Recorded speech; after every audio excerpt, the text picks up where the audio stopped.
Hola, soy Diego y voy a hablaros de 5 aviones y espero que os gusten.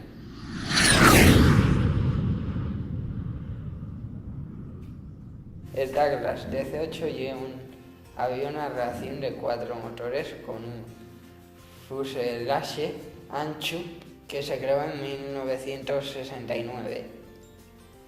Tiene capacidad para 259 pasajeros y una gama de casi 4.000 kilómetros.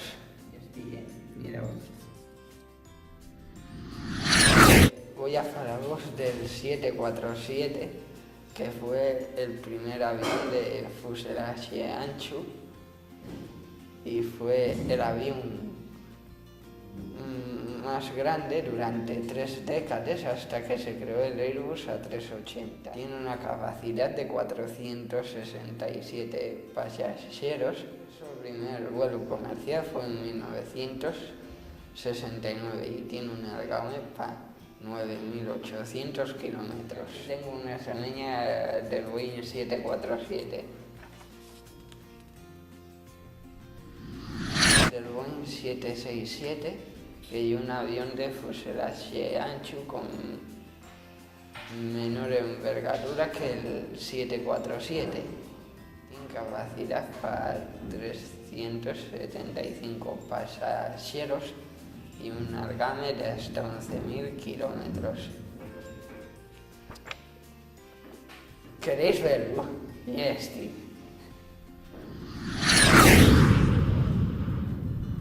Voy a hablaros del 777, que también es un avión comercial con fuselaje ancho y de menor tamaño que el 747.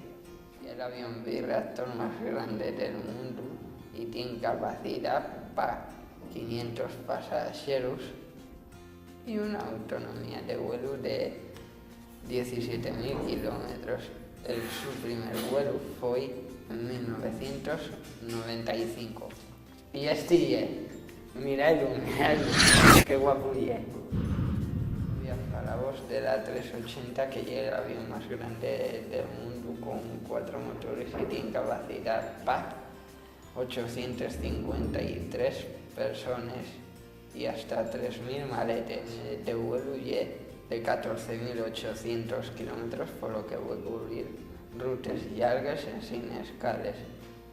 Y su primer vuelo fue en 2006.